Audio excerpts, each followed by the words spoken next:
ہرقل شاہ روم نے قریش کے قافلے میں ایک آدمی بلانے کو بھیجا، اور اس وقت یہ لوگ تجارت کے لیے ملک شام گئے ہوئے تھے، اور یہ وہ زمانہ تھا جب رسول اللہ صلی اللہ علیہ وسلم نے قریش اور ابو سفیان سے ایک وقتی عہد کیا ہوا تھا۔ جب ابو سفیان اور دوسرے لوگ ہرقل کے پاس ایلیا پہنچے جہاں ہرقل نے دربار طلب کیا تھا، اس کے گرد روم کے بڑے بڑے لوگ، علماء، وزراء و امراء بیٹھے ہوئے تھے۔ ہرقل نے ان کو اور اپنے ترجمان کو بلوایا، پھر ان سے پوچھا کہ تم میں سے کون شخص مدعی رسالت کا زیادہ قریبی عزیز ہے؟ ابو سفیان کہتے ہیں کہ میں بول اٹھا کہ میں اس کا سب سے زیادہ قریبی رشتہ دار ہوں۔ یہ سن کر ہرقل نے حکم دیا کہ اس ابو سفیان کو میرے قریب لا کر بٹھاؤ اور اس کے ساتھیوں کو اس کی پیٹھ کے پیچھے بٹھا دو۔ پھر اپنے ترجمان سے کہا کہ ان لوگوں سے کہہ دو کہ میں ابو سفیان سے اس شخص یعنی محمد صلی اللہ علیہ وسلم کے حالات پوچھتا ہوں۔ اگر یہ مجھ سے کسی بات میں جھوٹ بول دے تو تم اس کا جھوٹ ظاہر کر دینا۔ ابو سفیان کا قول ہے کہ خدا کی قسم اگر مجھے یہ غیرت نہ آتی کہ یہ لوگ مجھ کو جھٹلائیں گے تو میں آپ صلی اللہ علیہ وسلم کی نسبت ضرور غلط گوئی سے کام لیتا۔ خیر، پہلی بات جو ہرقل نے مجھ سے پوچھی وہ یہ کہ اس شخص کا خاندان تم لوگوں میں کیسا ہے؟ میں نے کہا وہ تو بڑے اونچے عالی نسب والے ہیں۔ کہنے لگا اس سے پہلے بھی کسی نے تم لوگوں میں ایسی بات کہی تھی؟ میں نے کہا نہیں۔ کہنے لگا اچھا اس کے بڑوں میں کوئی بادشاہ ہوا ہے؟ میں نے کہا نہیں۔ پھر اس نے کہا بڑے لوگوں نے اس کی پیروی اختیار کی ہے یا کمزوروں نے؟ میں نے کہا نہیں، کمزوروں نے۔ پھر کہنے لگا اس کے تابعدار روز بڑھتے جاتے ہیں یا کوئی ساتھی پھر بھی جاتا ہے؟ میں نے کہا نہیں۔ کہنے لگا کیا اپنے اس دعویٰ نبوت سے پہلے کبھی کسی بھی موقع پر اس نے جھوٹ بولا ہے؟ میں نے کہا نہیں، اور اب ہماری اس سے صلح کی ایک مقررہ مدت ٹھہری ہوئی ہے، معلوم نہیں وہ اس میں کیا کرنے والا ہے۔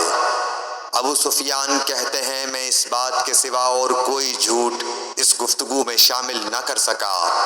ہرقل نے کہا کیا تمہاری اس سے کبھی لڑائی بھی ہوئی ہے؟ ہم نے کہا کہ ہاں۔ بولا پھر تمہاری اور اس کی جنگ کا کیا حال ہوتا ہے؟ میں نے کہا لڑائی ڈول کی طرح ہے، کبھی وہ ہم سے میدان جنگ جیت لیتے ہیں اور کبھی ہم ان سے جیت لیتے ہیں۔ ہرقل نے پوچھا وہ تمہیں کس بات کا حکم دیتا ہے؟ میں نے کہا وہ کہتا ہے کہ صرف ایک اللہ ہی کی عبادت کرو، اس کا کسی کو شریک نہ بناؤ، اور اپنے باپ دادا کی شرک کی باتیں چھوڑ دو، اور ہمیں نماز پڑھنے، سچ بولنے، پرہیزگاری اور صلہ رحمی کا حکم دیتا ہے۔ یہ سب سن کر پھر ہرقل نے اپنے ترجمان سے کہا کہ ابو سفیان سے کہہ دے کہ میں نے تم سے اس کا نسب پوچھا تو تم نے کہا کہ وہ ہم سے عالی نسب ہے، اور پیغمبر اپنی قوم میں عالی نسب ہی بھیجے جایا کرتے ہیں۔ میں نے تم سے پوچھا کہ دعویٰ نبوت کی یہ بات تمہارے اندر اس سے پہلے کسی اور نے بھی کہی تھی تو تم نے جواب دیا کہ نہیں۔ تب میں نے اپنے دل میں کہا کہ اگر یہ بات اس سے پہلے کسی اور نے کہی ہوتی تو میں سمجھتا کہ اس شخص نے بھی اسی بات کی تقلید کی ہے جو پہلے کہی جا چکی ہے۔ میں نے تم سے پوچھا کہ اس کے بڑوں میں کوئی بادشاہ بھی گزرا ہے تو تم نے کہا کہ نہیں۔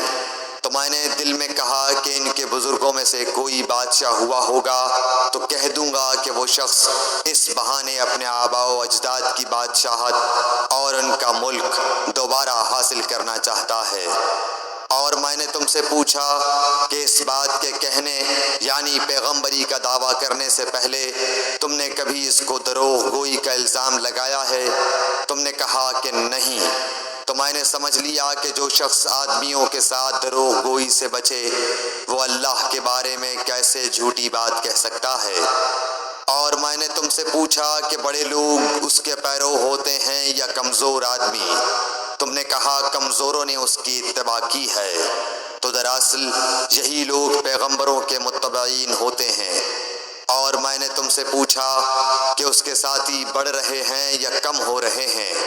تم نے کہا کہ وہ بڑھ رہے ہیں، اور ایمان کی کیفیت یہی ہوتی ہے حتیٰ کہ وہ کامل ہو جاتا ہے۔ اور میں نے تم سے پوچھا کہ آیا کوئی شخص اس کے دین سے ناخوش ہو کر مرتد بھی ہو جاتا ہے؟ تم نے کہا نہیں۔ تو ایمان کی خاصیت بھی یہی ہے، جن کے دلوں میں اس کی مسرت رچ بس جائے وہ اس سے لوٹا نہیں کرتے۔ اور میں نے تم سے پوچھا کہ آیا وہ کبھی عہد شکنی کرتے ہیں؟ تم نے کہا نہیں۔ پیغمبروں کا یہی حال ہوتا ہے، وہ عہد کی خلاف ورزی نہیں کرتے۔ اور میں نے تم سے کہا کہ وہ تم سے کس چیز کے لیے کہتے ہیں؟ تم نے کہا کہ وہ ہمیں حکم دیتے ہیں کہ اللہ کی عبادت کرو، اس کے ساتھ کسی کو شریک نہ ٹھہراؤ، اور تمہیں بتوں کی پرستش سے روکتے ہیں، سچ بولنے اور پرہیزگاری کا حکم دیتے ہیں۔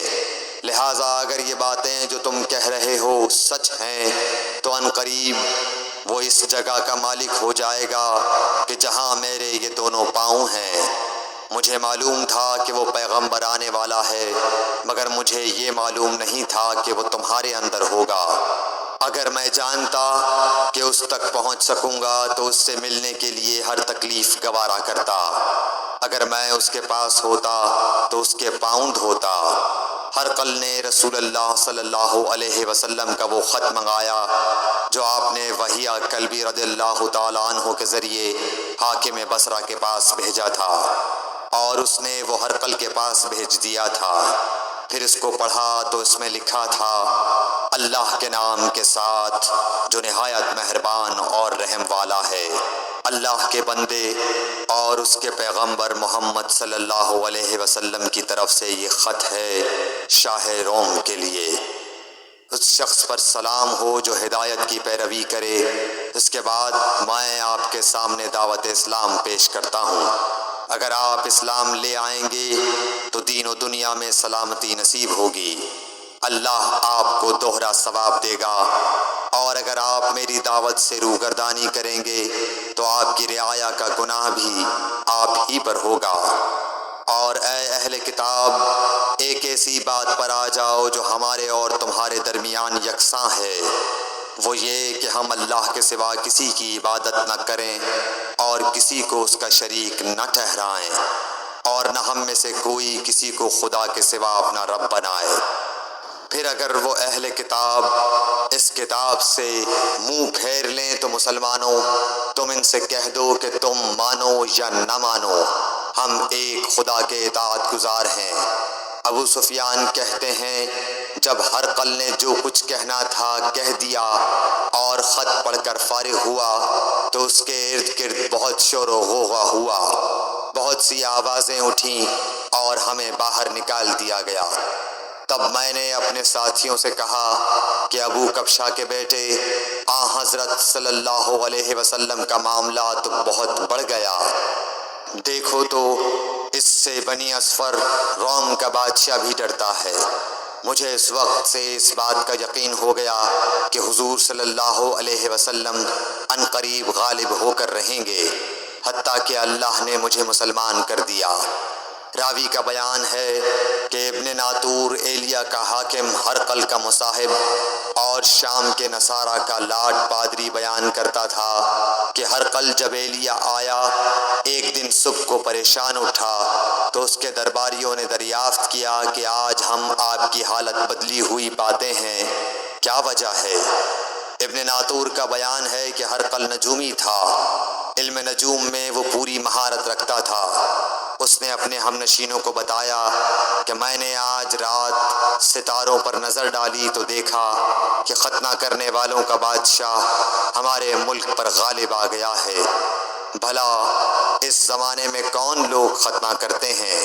انہوں نے کہا کہ یہود کے سوا کوئی ختنہ نہیں کرتا، سو ان کی وجہ سے پریشان نہ ہو۔ سلطنت کے تمام شہروں میں یہ حکم لکھ بھیجیے کہ وہاں جتنے یہودی ہوں سب قتل کر دیے جائیں۔ وہ لوگ انہی باتوں میں مشغول تھے کہ ہرقل کے پاس ایک آدمی لایا گیا جسے شاہ غسان نے بھیجا تھا۔ اس نے رسول اللہ صلی اللہ علیہ وسلم کے حالات بیان کیے۔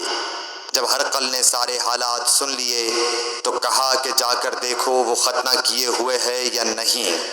انہوں نے اسے دیکھا تو بتلایا کہ وہ ختنہ کیا ہوا ہے۔ ہرقل نے جب اس شخص سے عرب کے بارے میں پوچھا تو اس نے بتلایا کہ وہ ختنہ کرتے ہیں۔ تب ہرقل نے کہا کہ یہی محمد صلی اللہ علیہ وسلم اس امت کے بادشاہ ہیں جو پیدا ہو چکے ہیں۔ پھر اس نے اپنے ایک دوست کو رومیہ خط لکھا اور وہ بھی علم نجوم میں ہرقل کی طرح ماہر تھا۔ پھر وہاں سے ہرقل حمص چلا گیا۔ ابھی حمص سے نکلا نہیں تھا کہ اس کے دوست کا خط اس کے جواب میں آ گیا۔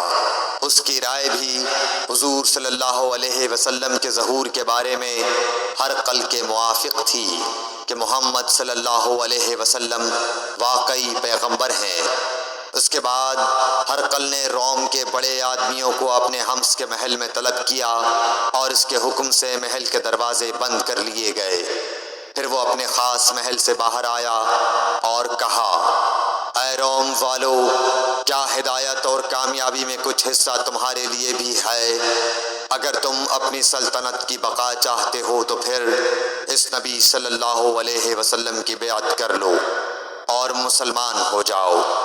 یہ سننا تھا کہ پھر لوگ وحشی گدھوں کی طرح دروازوں کی طرف دوڑے مگر انہیں بند پایا۔ آخر جب ہرقل نے اس بات سے ان کی یہ نفرت دیکھی اور ان کے ایمان لانے سے مایوس ہو گیا تو کہنے لگا کہ ان لوگوں کو میرے پاس لاؤ۔ جب وہ دوبارہ آئے تو اس نے کہا، میں نے جو بات کہی تھی اس سے تمہاری دینی پختگی کی آزمائش مقصود تھی، سو وہ میں نے دیکھ لی۔ تب یہ بات سن کر وہ سب کے سب اس کے سامنے سجدے میں گر پڑے اور اس سے خوش ہو گئے۔ بالآخر ہرقل کی آخری حالت یہی رہی۔ صحیح بخاری حدیث نمبر 7۔